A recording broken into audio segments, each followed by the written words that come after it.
Buenos días a todos. La presentación de María Rubio Lacova va a ser muy breve.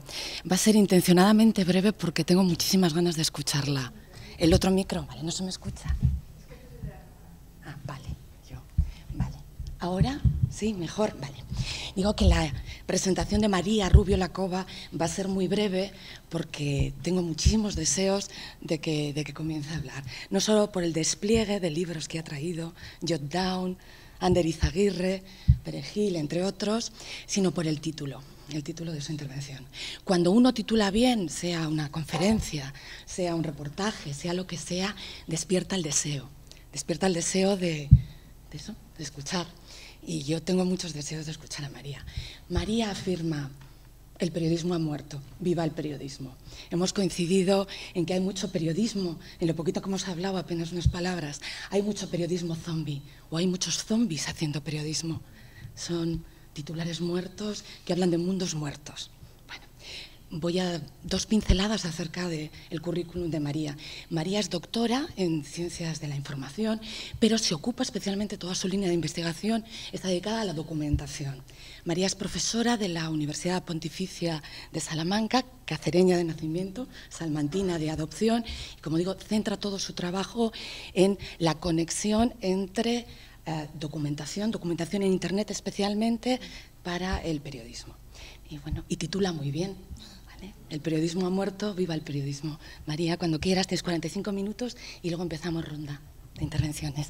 Muchísimas gracias, Maite, por esta generosísima presentación que no hace sino que me sienta, si cabe, todavía más feliz de estar esta mañana con todos vosotros aquí en este congreso. Y quiero empezar haciendo honor a mis padres, ¿no? Que me hicieron una persona agradecida, ¿no? Con los que me tratan bien, como habéis sido vosotros, desde la invitación primera que recibí por parte de Carmen hasta esta acogida tan normal, ¿no? Y tan afectuosa y tan real, ¿no? Que hace que todo sea infinitamente más sencillo y más dichoso. Entonces, es para mí, insisto, todo un gustazo estar esta mañana con vosotros, más aún cuando he podido escuchar las intervenciones previas, puesto que a lo mejor yo venía con un, no sé, a lo mejor con un apriorismo, ¿no? Con un cierto tópico instalado de que efectivamente el periodismo ha muerto y quizás la sensación que yo traía hasta aquí o el tópico con el que yo venía era un poco funesto, un poco de funeral. En cambio, escuchar las intervenciones de mis compañeros precedentes y de las estudiantes anteriores me han quebrado un poco la intervención, la verdad, y muy positivamente, ¿no? Qué grata noticia que este tópico con el que yo venía pues me lo tenga que revisar a la vuelta a Salamanca. El título de esta reflexión que es realmente bastante sui generis, bastante abierta y que, por supuesto, dado que estamos en julio y rozando ya el verano, es, permitidme, poco académica, por tanto revisable y cuestionable por todos. El título de esta intervención, toma la frase que utilizaban las monarquías británicas y francesas, que alzaban el grito de "The King is dead, long live the King", tratando así un poco de evidenciar con este grito, un poco, no sé, a medio camino entre el pésame y el júbilo, la estabilidad de la institución monárquica, en este caso, más allá de las personas que por ella pasaran. Y lo uso trasladado al ámbito periodístico porque me da la sensación que estamos viviendo un poco algo similar, ¿no? Por un lado, vivimos un funeral perpetuo, no nos quitamos el luto, asistiendo a la caída, al cierre, a los ERES, a las externalizaciones de numerosísimos medios de comunicación que hacen que asumamos esta idea de que ese modelo de periodismo ha muerto. Y por otro, y casi en paralelo y casi de manera convergente, nos damos cuenta de que empiezan a aparecer fórmulas, propuestas, alternativas diversas a todas estas que se han venido haciendo hasta ahora, en parte porque retoman propuestas periodísticas clásicas del pasado que funcionaron en su momento y que se reactualizan en la actualidad, filtrándolas o tamizándolas, bueno, pues por el tamiz tecnológico en el cual nos hallamos. Por eso veo que ese lema de las monarquías me servía un poco para ver esta situación un tanto paradójica, un tanto perplejante en la que vivimos, que por un lado hablamos de que ha muerto un modelo de periodismo que nos pone evidentemente tristes, que nos pone evidentemente en una situación muy compleja y luego lo vamos a visitar, pero al tiempo no podemos evitar quitarnos un poco ese luto y sonreír al futuro periodístico, que no es futuro, que es presente y que está ya con nosotros. Entonces, distribuyo un poco mi intervención en estos dos ejes. Primero entraremos haremos un poco de funeral, poco, pero bueno, partiremos de esta primera idea de este periodismo muerto. A continuación, comenzaré rápidamente a entonar jubilosos vivas el periodismo en tres órdenes: el de las editoriales, el de las revistas y el de los periodistas portátiles, que están dándonos evidencias de que esto está muy vivo, y concluiré, bueno, pues también animándonos a nosotros que como academia también tenemos algo que hacer, algo que corresponder a esta situación. Este es un poco el panorama. Pues sí, el periodismo ha muerto. Algunas ideas que nos dan la razón de esta sentencia. Por un lado, la revolución tecnológica que llevamos viviendo desde la década de los 90 para acá. La digitalización, por un lado, de la información, la aparición de Internet primero y las redes sociales después, el fenómeno de la globalización, la celeridad que toda este nuevo ecosistema informativo imprime sobre los periodistas, la redefinición de los roles de los agentes de la información, donde el receptor ya no es receptor pasivo, disperso, heterogéneo, sino que es productor, dialogante, crítico y contribuidor real. Es verdad que los cambios tecnológicos que estamos viviendo actualmente, pues tampoco es nada nuevo, ¿no? Tendemos también a magnificarlo todo y creemos que esta revolución tecnológica es, ¿no?, lo más de lo más. Bueno, ha habido revoluciones tecnológicas previas, ¿no?, cuando llegó la tele, cuando llegó la radio, y más previas, cuando llegó la linotipia, cuando llegó la imprenta, en fin. Tampoco dramaticemos entonces aquí con que esto es la revolución. Bueno, es revolucionario, sí. Sí que es revolucionario, pero tenemos precedentes de que cada cambio tecnológico, sea el que sea, una imprenta, una linotipia o un transistor o una cámara de televisión, cada cambio tecnológico ocasiona un tsunami. Y en tanto que ese tsunami se posa y y se recompone el nuevo ecosistema, pues hay que pasar esa etapa de sístole y diástole, ¿no?, de ajuste y reajuste. Entonces, esto ya lo hemos vivido, y lo que estamos viviendo actualmente, a priori, podía ser un cambio revolucionario más. Calma. Lo que sucede es que, junto con este cambio revolucionario tecnológico que estamos viviendo, a este cambio revolucionario se le suma la crisis global, financiera, que vivimos a escala global, y la crisis propia del sector empresarial periodístico. O sea que el periodismo vive una doble crisis, la del contexto general y la propia empresarial. Y aquí es donde realmente empezamos a sentir el dolor evidente y el dolor claro de las cifras, de los datos, de los números, que en principio pueden ser nada más que eso, que cifras, pero detrás de ellos pues están proyectos, sueños, personas, familias que se están viendo golpeadas a mazazos por esta situación, por este funeral. Dice el Observatorio de la Crisis de la FAPE, desde que empezó la crisis hasta la actualidad, que después del sector de la construcción es el sector de la información el que más gravemente está siendo castigado. Dice la FAPE, desde que empezó a recontar pues los casos de medios que cerraban desde 2007 hasta la actualidad, tiene recontados casi 200 medios desaparecidos. Nos dice la FAPE que la inversión en publicidad, que está siendo uno de los causantes principales de esta crisis galopante que está viviendo el periodismo, que la inversión en publicitaria lleva en recesión 9 trimestres consecutivos. Entonces, claro, ante esta situación, ¿cómo no vamos a decir el periodismo ha muerto, el periodismo está de luto? Solamente algunos ejemplos que sumar a los que ya probablemente todos tenemos en la cabeza.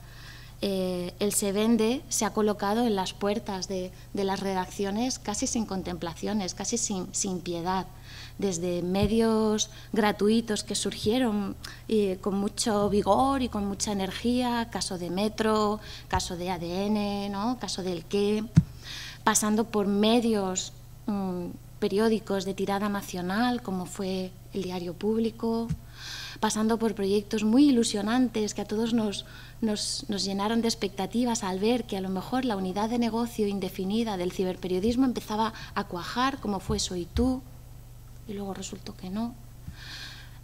Pasando por televisiones locales que también nacieron, ¿no? como champiñones por todo el territorio nacional y que a lo mejor podemos ejemplificar en el cierre de Localia, de las cadenas de Localia, o por televisiones potentes, nacionales, temáticas, como fue primero Bloomberg, la televisión especializada en economía, o más notoriamente CNN Plus, el canal informativo, ¿no? de Todo Noticias.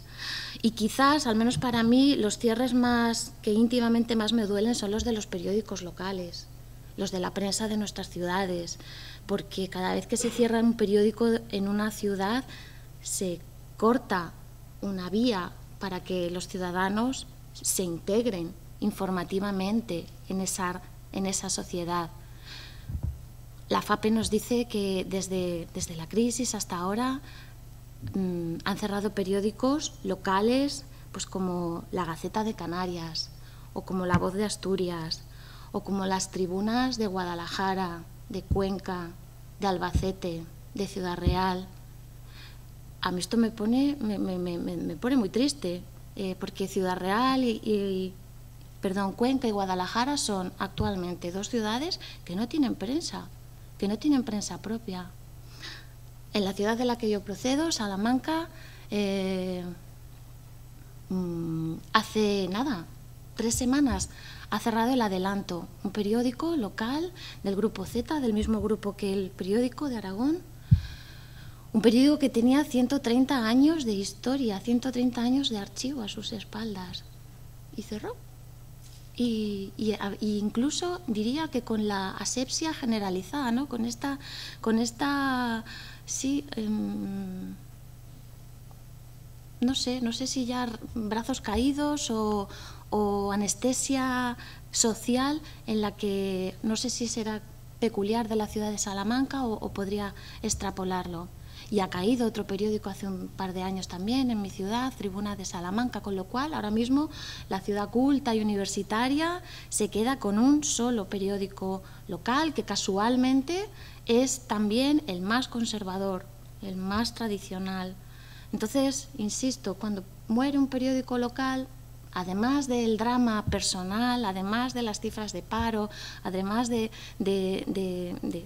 todos los problemas que esto acarrea, se produce también un funeral social, un tremendo problema social, porque los ciudadanos nos quedamos sin posibilidades de integrarnos informativamente en ese entramado más de proximidad. Por no hablar ya de ERES, que han asumido la gran mayoría de los grupos de medios de comunicación, empezando, como hemos dicho, por Prisa, por Vocento, Unidad Editorial, Prensa Ibérica, el propio Grupo Z, hablando de El Periódico y toda la red de periódicos locales. Pues sí, estas indicaciones, la revolución tecnológica de una parte que choca con las crisis que viven los medios de comunicación por otras, sí que nos hacen ver que ese modelo probablemente esté ya muerto, esté ya caduco. Los gurús, los que saben, comentan que saldrán de esta situación crítica aquellos medios que sean capaces de librar la batalla haciendo lo que mejor saben, que es periodismo. O sea, aprovechando todo su bagaje, toda su trayectoria, todas sus habilidades, todo su conocimiento, toda su buena actitud en salir a buscar historias y traérnoslas para contarlas. Y es, aunque pueda resultar un poco paradójico, es hasta sensato, ¿no? ¿Tú qué sabes hacer? Yo periodismo. Pues lo tienes que hacer muy bien, lo tienes que hacer muy bien, y eso es lo que te va a salvar, hacer muy, muy bien lo tuyo. Bueno, pues ¿cómo se está haciendo muy bien lo nuestro? ¿Qué señales encontramos para quitarnos de una vez este luto y empezar a apreciar que hay indicadores, que hay propuestas, que hay alternativas, que nos tienen que apretar las clavijas para ver que lo nuestro se está haciendo muy bien? Pues vamos a verlas. Y ahora ya empiezo a usar esto que diréis, qué gran presentación, pero ahora ya, como ya nos hemos quitado el luto, ya empiezo esto a ser más dinámico. Por un lado, entona un viva a las editoriales valientes, a las editoriales como Libros del Cao, que Maite me huele a mí, que también es apasionada de esta editorial y es para serlo realmente, porque lo que está haciendo la gente de Libros del Cao es esto, precisamente, reinventarse, asumir una situación crítica como fue la suya, de que los despiden de sus medios o incluso de sus oficinas de bancarias en las que alguno de ellos, de los editores, trabajaban, y en lugar de empezar a quejarse, a plañir, a llorar, a ponerse el luto, estamos fatal, dijeron, ¿qué es lo que sabemos hacer? Periodismo, ¿qué es lo que queremos hacer? Pues vamos a recuperar el formato libro como soporte idóneo en el cual contar historias. Entonces, cuando uno abre las páginas de Libros del Cao, pues se cree que lo que va a encontrar, pues eso, es reporterismo, crónicas, no ficción, dietarios, ¿no? Reportajes. Sí y no. Lo que también encontramos en Libros del Cao, por ejemplo, en este libro de Francisco Perejil, son lecciones de periodismo que os voy a leer, por ejemplo, como esta. Dice Perejil en este libro que escribió a propósito del derrumbe en la mina San José, en Chile, por el cual quedaron sepultados 33 mineros y se organizó, como todos sabemos, pues bueno, un proceso de rescate, iba a decir casi cinematográfico, no, cinematográfico, que va a hacer una peli Banderas. Bueno, esa historia le sirvió a Francisco Perejil para luego, con calma, despacio, sin la presión, sin la urgencia por enviar cada día su crónica desde el desierto, pues le sirvió para contar Estamos bien en el refugio Los 33. Y dice Perejil, para escribir reportajes interesantes, el periodista no solo tiene que saber contar cosas, esto casi es obvio, tiene que ser curioso, observador, culto, constante, independiente, comprometido y honrado. Yo cuando he escuchado a las chicas y a ti, Kiko, ¿no? Cuando has hablado antes, he dicho, bueno, esta gente cumplen con estos ingredientes de gente comprometida, honrada, culta, independiente, constante. Esto es una lección que encontramos en los libros del Cao. O, por ejemplo, aquí en Misrata Collin, que lo escribió Alberto Arce comprándose un billete de Ryanair para irse a Libia.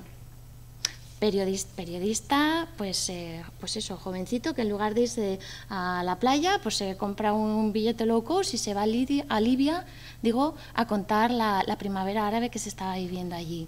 Y en sus páginas, que creemos que nos vamos a encontrar esa crónica, ¿no?, la crónica de la situación que se estaba viviendo en Libia, pues nos topamos con epitafios como estos. El periodismo construido a base de prisas consigue que te pierdas la historia de verdad. Siempre digo que cuando uno quiere contar algo, hay que seguir y seguir, hay que seguir e insistir, quedarse más allá del momento en que parece que ya no va a pasar nada. Esa actitud también periodística de esperar a que pase algo, que me parece que es algo especialmente singular en el caso de los fotoperiodistas, en el caso de los comunicadores que nos cuentan las historias con imágenes, de esperar y ser constante y quedarse, ¿no?, pararse a esperar, como antes comentabais, pues son lecciones que leemos aquí. Y ya no lecciones, sino pues tochos, biblias del periodismo, como La banda que escribía Torcido, que yo pensaba, yo creo que esto se tendría que... Es que es muy gordo, pero se debería memorizar, porque es un libro loco y maravilloso que te llena la cabeza de ideas fantásticas, ¿no?, y reales porque son las historias de los periodistas de los años 40, 50, 60 norteamericanos, tales como Tom Wolfe o Norman Mailer o Guy Tales o Truman Capote o Hunter S. Thompson, ¿no?, que empezaron a perseguir sus sueños, no por valentía, sino porque dicen que era lo que tenían que hacer. Y en este libro de La banda que escribía Torcido, pues leemos cosas como que el periodismo es cultivar, que es una cosa muy artesana, ¿no?, cultivar, esperar, aguantar, cultivar el arte de lo real. O que el periodismo es estar ahí, pasar el rato, que antes lo leíamos también.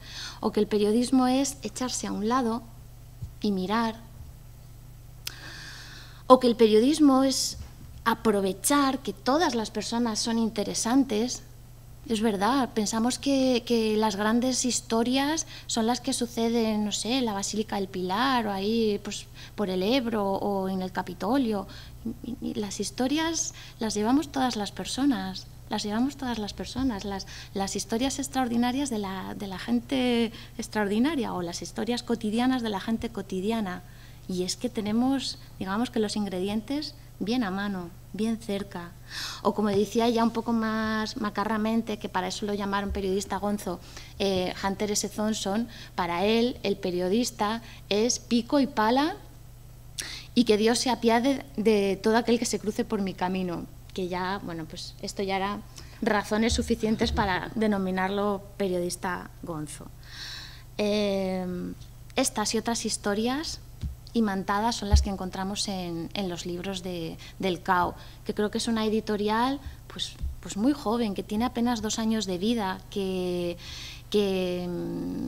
nace, como antes os decía, creyendo que el formato libro es un formato excelente para contar buenas historias, que además creen que quieren deslindarse un poco de esta actitud avícola en la que vivimos actualmente, como dice Ángel Gabilondo, ¿no? El avícola es el que se pasa el día yendo al grano, ¿no? Un tuit, al grano, o no, al grano o no. Esto de la avícola, bueno, está bien, pero también está muy bien que podamos encontrarnos libros reposados como este, o a lo mejor libros sintéticos y gozosos como este otro, el que necesite el escritor, y el tiempo y el espacio que necesite para contar su maravillosa historia. Avanzo. Otro viva, yo quería dárselo también a las news magazines. que son fórmulas que ya existen, que son fórmulas que fueron, que pertenecieron a la época dorada del periodismo, como la revista Time, la revista Life, la revista Paris Match, la revista Esquire. Muchas de ellas salen aquí en la Biblia de la banda que escribía Torcido. Es muy interesante la recuperación, la reactivación de las news magazine gloriosas de la época de los 40-50 que estamos viviendo actualmente aquí en España, ¿no?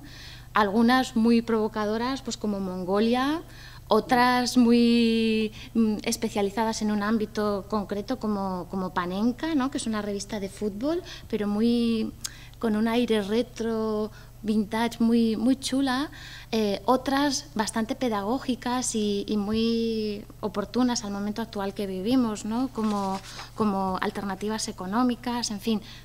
Yo traía como ejemplo de News Magazine en España Jotdown. Jotdown, que seguro que la conocéis, en realidad no seguro que nada es nuevo, pero a veces lo que ya conocemos, si es bueno, hay que decirlo, ¿no? Hay que evidenciarlo.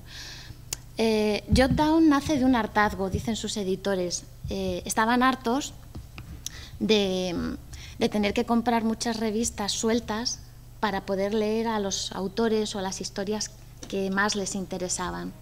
Entonces, pues un día decidieron hacer la revista que a ellos les gustaría leer de una sola tacada, de una sola vez. Yo cuando los conocí fue precisamente, cerca de aquí, en el Congreso de Periodismo Digital de Huesca, y ellos presentaban la revista con un titular muy, yo creo que era yo decía, estos son unos sensacionalistas, porque decía, nosotros queremos ser la New Yorker en español. Y yo decía, qué grandes. Bueno, pues lo cierto es que desde aquel titular sensacionalista hasta la realidad, de nuevo me tengo que retractar y darme cuenta de que lo que está haciendo Jotdown es realmente ese modelo de News Magazine elegante, cuidado en la forma, cuidado en el fondo. Parece casi una revista aspiracional, casi una revista a la cual queremos todos aspirar por la forma y por el fondo. Lo que está pasando aquí en España en cuanto a las News Magazine ya lleva tiempo sucediendo en Sudamérica. Y esto también me parece genial, porque aquí, como en muchas otras cosas, países como Colombia, como Perú, como Argentina, como Chile, nos están dando lecciones de periodismo, lecciones por parte de periodistas. Y os traía un par de ejemplos, uno que es esta revista, El Malpensante. El Malpensante, si en Bogotá a alguien le dicen, no sé cómo se dirá, vos sos un malpensante, no sé cómo se dirá.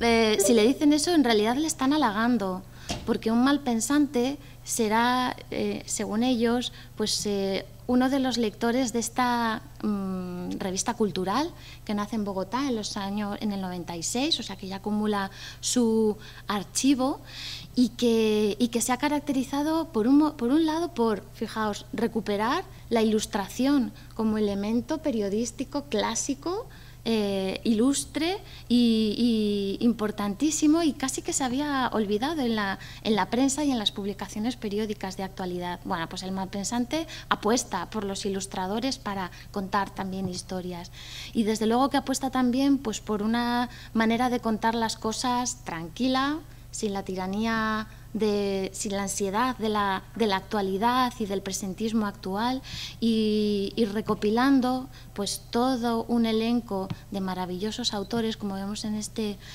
Quién es quién, pues que pasa por, pues no sé, pues por Héctor Abad Faciolince, por rostros para nosotros a lo mejor más reconocibles, ¿no? Como el propio Woody Allen o Almodóvar. Periodistas gonzos, también anda por aquí, lo tenía por aquí apuntado, John Lee Anderson, o periodistas mágicas como Alma Guillermo Prieto, o periodistas que ya se han convertido en mito como Roberto Bolaño. Pero el caso que a mí me gustaría enseñaros a través de un vídeo, a ver si lo podemos ver es este de Cometa, que a mí es el que últimamente me tiene más enamorada. Cometa es una revista peruana que tiene un año. ¡Un año! Bueno, pues en un año Cometa ha empezado a hacer, a lo mejor también por su propio nombre, tales cabriolas, tales propuestas fresquísimas, novedosas, originales, periodísticas, que no podemos sino que cantarle, entonarle un viva, viva el periodismo. En este último número de Cometa, todo está contado a través de cómic periodístico. Los reportajes, las entrevistas, los artículos de fondo, todo es un cómic. La idea que tiene Cometa, dejadme que os la lea, es hacer productos en formatos irrepetibles para felicidad del lector. Y vaya si lo consiguen, la felicidad del lector. Vamos a ver, en boca de sus editores, mejor que en lo que yo estoy aquí contando, vamos a ver cómo es este último número de Cometa.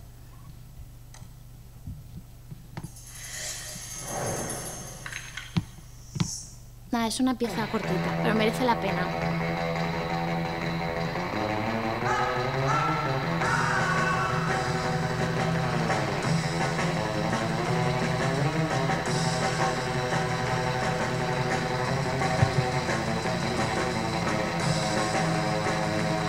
Cometa nace el año pasado, en febrero del 2012. Nace como un esfuerzo por remediar nuestra insatisfacción de Daniel y mía, él como fotógrafo y yo como cronista. Sentíamos que no había espacios en el mercado para publicar historias que cada vez se estaban reduciendo y entonces nosotros dijimos, vamos a tratar de hacer algo para remediar esto, ¿no? Entonces lanzamos Cometa como una agencia editorial y tenemos nuestras propias publicaciones. Una de ellas es la revista, donde tratamos de llevar al límite máximo las posibilidades de la crónica, de la fotografía y cada vez más otro tipo de lenguajes, ¿no? En este caso, en el caso de la última edición, del cómic, ¿no? Donde hemos unido el cómic con el periodismo. Es una fusión que creemos que es una llave alucinante para poder atraer lectores nuevos a los medios impresos tradicionales. El tema del diseño, la parte visual, se ha trabajado de una manera pensando básicamente en que el producto tenga una potencia, digamos, visual y que además tenga un tema de orden, de composición y no solamente ver al producto, digamos, individualmente, sino verlo de una manera en conjunto, ¿no? Hemos trabajado de una manera muy estrecha con los artistas. Bueno, yo que soy fotógrafo, de alguna u otra manera he pensado como si ellos fueran además como unos fotógrafos, ¿no? O sea, partiendo del tema desde el momento que haces la concepción de las imágenes y después cómo eso lo trasladas a la realidad, ¿no? En este caso a la publicación del papel. El hecho de no tener una periodicidad fija nos permite, primero nos da tranquilidad, ¿no? Nos permite trabajar así de verdad con mucha tranquilidad y nos permite justamente plantearnos retos grandes, ¿no? Cometa 3, el primer periódico hecho en cómics de la galaxia, primero es un periódico, segundo está hecho por periodistas con dibujantes, artistas. ¿Qué lo acerca al periodismo? Que todas las historias son periodísticas, son reales, ¿no? Y si bien no son de coyuntura, sí traen a discusión, al debate, temas que permanecían ocultos, ¿no? Esta historia es increíble, ¿no? David cuenta la historia de 3 migrantes judíos que llegan al Perú en el año 1939, huyendo de la Segunda Guerra Mundial, y los 3 se apellían Frankenstein. Y de ellos ahora solamente se sabe que hay una lápida en el cementerio judío, en el Callao, donde está el apellido, ¿no? Y a partir de ese dato pequeñito, David, que es un reportero increíble, reconstruye la historia de estos personajes y tiene una gráfica alucinante de José Luis Carranza. que es buenaza. Esa conjunción de, digamos, de cantidad de fotografías de una sola historia, no tanto a nivel de textos y a nivel de fotografía, en verdad es enorme, ¿ya? Entonces la respuesta, y eso siempre está validado no solamente por nosotros sino por los mismos consumidores, es que la gente se lo come, o sea, lo disfruta. Y entonces es falso, y eso lo digo muy radicalmente, es falso de que la gente no lee. O sea, es falso eso. Entonces, los productos que estamos creando nosotros nos están dando las propias respuestas, ¿no? No lo estamos inventando, o sea, hemos creado cosas y la gente lo está consumiendo. Es muy interesante esto que dice al final, ¿no? Es falso que la gente no lee. Es verdad, yo también opino esto mismo. Es falso que la gente no estaba necesitada de periodismo del bueno, del periodismo tranquilo, del periodismo que se expresa como sabe, como puede, por las vertientes que se han usado en el pasado, por las que se pueden usar actualmente. Y se rompen estos tópicos de que es que la gente no lee. Bueno, es que a lo mejor es que la gente no lee a los periodistas zombies de los que hablaba antes Maite, pero a lo mejor la gente sí lee a los otros periodistas a los que vamos a entonar este viva. Viva los periodistas valientes, pues como Marco Avilés, ¿no? El editor de Cometa, o como todos estos que aparecen, ¿no? en el archivo de este libro, Mailer o Capote o Thompson. Viva los periodistas Gonzo como Thompson, o los periodistas Gentleman como Gaitales. Viva los periodistas que saben que la cosa está complicada, pero optan por no quejarse, sino por proponer cosas interesantes. Viva los periodistas que, como dice Enrique González, que también es otro periodista valiente, hacen de su mesa un Vietnam. O sea, hacen de su ordenador, de su trabajo, un campo de batalla por el que pelearse por las personas, por las historias que merecen ser contadas. Vivan los periodistas, por ejemplo, como Mónica Prieto, una periodista pues en la treintena, que con sus 19 años, alumnos de segundo de periodismo, pasó sus vacaciones siguiendo las revueltas de Chiapas en México. A continuación, y una vez que termina la carrera, bueno, pues se convierte en esa rara avis que es el corresponsal, y actualmente está de corresponsal en Oriente Próximo para dos medios también rara avis, como estos que estamos viendo esta mañana, cuáles son, por ejemplo, El Cuarto Poder o Periodismo Humano, que, insisto, son conocidos por todos por estar contando historias que a lo mejor no están en las agendas políticas, ni en las propias agendas de los periodistas, ni en las agendas de medios, pero son historias que merecen ser contadas. O vivan los periodistas como Jordi Pérez Colomé, otro treintañero barcelonés, que es una mezcla de periodista portátil o periodista portable, ¿no? y de periodista marca, que también son ideas que nos pueden servir para identificar otras alternativas a este periodismo difunto. Jordi Pérez Colomé, en su blog Obama World, Ander, si es que... No. ¡Ay! Cielos. Espera a ver. Soy la profesora de TIC también, no sé si se ha notado por mis nulas destrezas, perdonad. Decía que pensaba que había puesto los enlaces, pero no. No, bueno.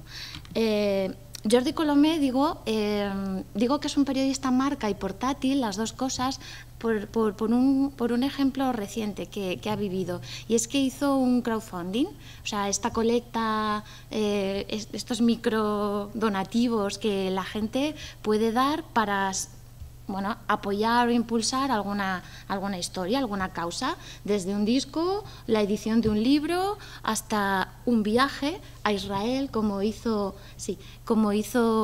recientemente Jordi Pérez Colomé. En un tuit que le envió un seguidor suyo, decía, jo, qué bien que estés allí, qué pena que no, que decía, qué pena que no trabajes a más alto nivel. Y Colomé le respondió en otro tuit diciendo, es que yo no quiero trabajar a ese alto nivel, es que lo que me gusta es, lo que estoy haciendo es lo que me gusta. En Obama World, que es el blog que tiene este periodista, lo podemos leer y creernos lo que él nos cuenta. Y el que se me escapaba era Ander Izaguirre, también otro ejemplo de periodista valiente, que él mismo lo cuenta, no se le caen los anillos si tiene que ganarse la vida escribiendo reportajes sobre el espárrago de Navarra o dando clases de ciclismo en un campamento de verano, porque con eso junta pesetas y luego se puede hacer viajes, ver, contar, y, mejor dicho, hacer viajes para luego volver a contárnoslo. Los libros de Ander Izaguirre, algunos los publica en Libros del Cao, otros los publica en Cícero, tienen sus textos, sus libros en general, tienen la virtud de que nos cuenten lo que nos cuenten, nos atrapan, aunque no nos interese el tema, aunque no sepamos nada del Tour de Francia o no nos guste la Real especialmente.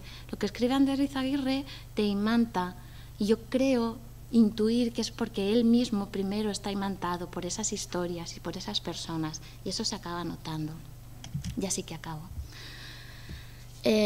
No sé si Ander Izaguirre o Jordi Pérez Colomé o Mónica Prieto se inspiraron en estos grandes periodistas de los que hemos hablado antes, en Robert Capa o en tantos otros. Bueno, Robert Capa también fue un periodista valiente, intrépido y decidido, porque se vino a España con 22 años, a cubrir la guerra civil, con sus imágenes que todos ya no consideramos fotos, sino iconos, ¿no? Pues del dolor y de la barbarie y de la dignidad también, ¿no? De la dignidad humana. Bueno, pues en la batalla de Teruel, Capa hizo esta foto a este colega periodista que parece espantar los miedos, ¿no? Pegándole un trago a la botella minutos antes de salir a buscar historias. Este periodista, también gonzo, también bebedor, que bebía y leía y vivía como si la fuera la vida en ello, era Ernest Hemingway. A mí me gustaría, para terminar, que nosotros también, como académicos, como profesores, como investigadores, visto lo visto, los estudiantes que han estado aquí esta mañana, estas ideas, estas propuestas, nosotros también nos hagamos corresponsables con el cuidado del periodismo. Me parece que nos toca también a nosotros reinventarnos, que también nos toca a nosotros, si hay que revisitar los planes de estudio, se revisitan. Y también me parece muy importante, si tenemos que revisitar nuestras propias actitudes, lo haremos, para que no le transmitamos a estos alumnos tan deliciosos la sensación de que están estudiando para enterradores, están estudiando para ser contadores de historias que merecen ser contadas. Entonces, me parece que, en definitiva, es tiempo ya de que nos quitemos los lutos, es tiempo ya de que nos desembaracemos del funeral y de que empecemos, cada cual, desde nuestra parcela en el cuidado del periodismo, a entonar este «Viva el periodismo». Así que viva. Muchas gracias.